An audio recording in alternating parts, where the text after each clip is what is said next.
Hello, dear students. Today's topic is molecular basis of inheritance.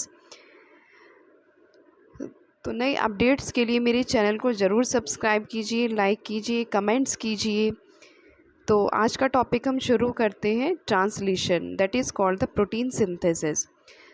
देखिए, protein synthesis यानी कि translation होता क्या है। ट्रांसलेशन का मीन्स होता है flow of the information from mRNA to proteins, यानी formation of the protein is also called the translation. देखिए, ये जो प्रोसेस होता है it takes place in the ribosome. First of all कुछ पॉइंट्स को हम स्टडी करते हैं। देखिए, the process of polymerization of amino acid to form polypeptide based on the sequences of the codons in the mRNA। देखिए, first of all it takes place in the ribosome. कहाँ पे होता है ये? राइबोसोम में। Ribosome it consist of structural RNA and about 80 type of the proteins. क्योंकि इसके पूरे मैकेनिज्म के अंदर टीआरएनए की रिक्वायरमेंट होती है, tRNA which is called the transfer RNA. RRNA की ज़रूरत होती है, it is called the ribosomal rRNA. Next is a mRNA which act as a messenger RNA. Messenger की तरह से काम करता है ये। तो इन तीनों आरएनएज़ की रिक्वायरमेंट होती है। तो इसके पूरे मैकेनिज्म में जो जहाँ पर ये हो रहा है तो किसकी ज़रूरत है? राइबोसोम। क्योंकि 11th क्लास में हम स्टडी करके आए थे कि विच is called the machinery of the protein synthesis, it is called the ribosome. Ribosome को कहा जाता है। Next is steps of translation. देखिए, स्टेप्स की अगर हम बात करें तो 4 स्टेप्स होते हैं इसके।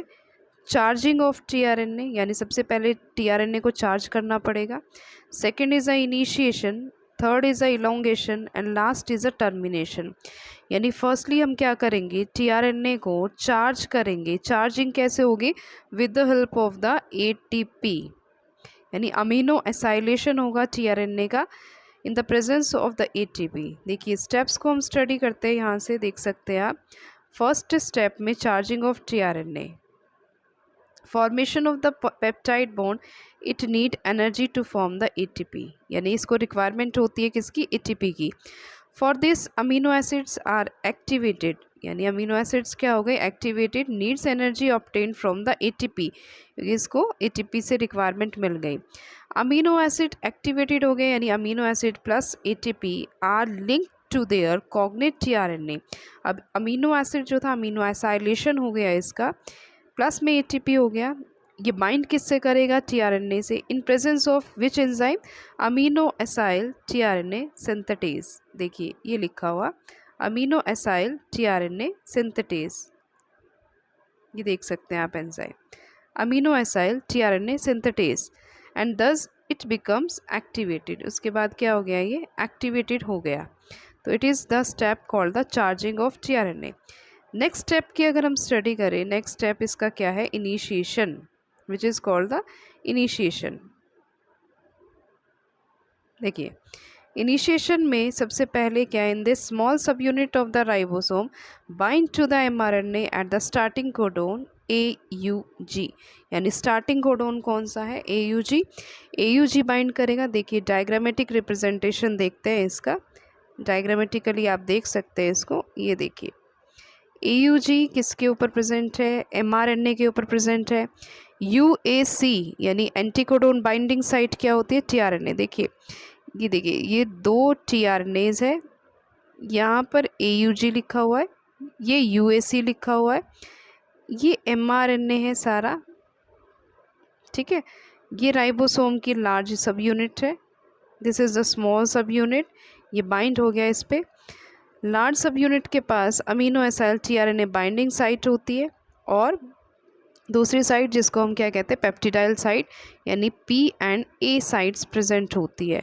Exit is a E site is also present there. देखिए, सबसे पहले क्या है? In this small sub unit of ribosome bind to the mRNA at the starting codon which is called the AUG। Next, now the large subunit bind to the small subunit to form the initiation complex. Large subunit consists of amino acyl tRNA binding site and peptidyl site, which is called the P site.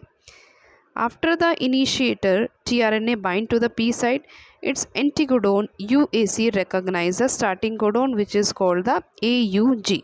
Starting codon इसको क्या कर लेगा, recognize कर लेगा.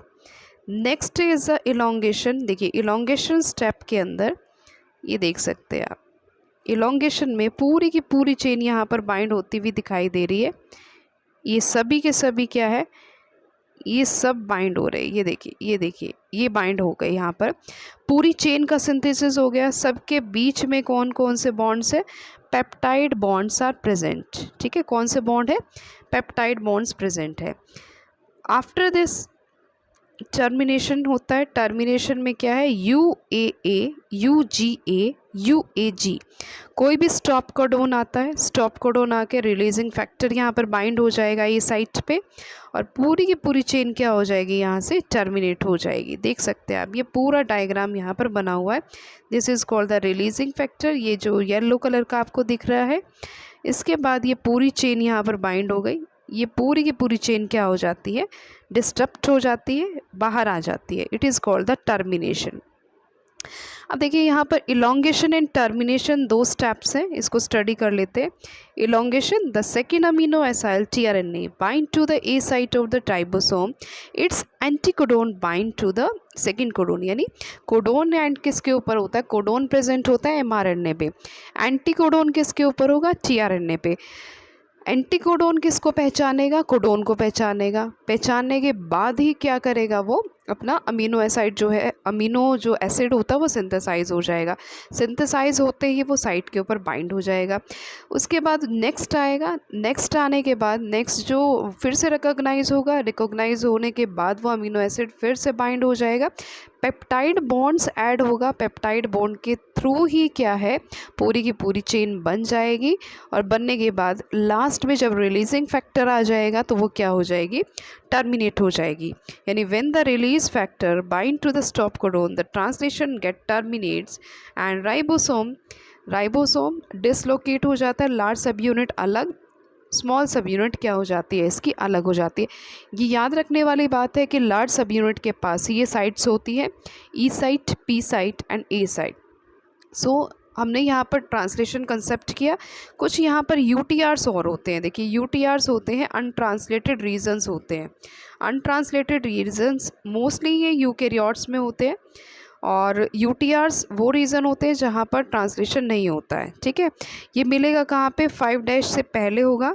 ठीक है, यानी AUG, जहाँ पर AUG होगा उससे तो पहले होगा अनट्रांसलेटेड रीजन 5 एंड पे. ठीक है, और 3 एंड पे क्या होगा, ये बाद में होगा, यानी स्टॉप कोडोन के बाद. जैसे मान लीजिए UAA, तो इसके बाद जो होगा वो क्या होगा, अनट्रांसलेटेड रीजन यानी कि UTR प्रेजेंट होगा. तो it is a concept of the translation. NCERT में भी गिवन है, आप इसको स्टडी कर सकते हैं. सो मेरे चैनल को ज़रूर सब्सक्राइब कीजिए, बायोलॉजी बाय एकता.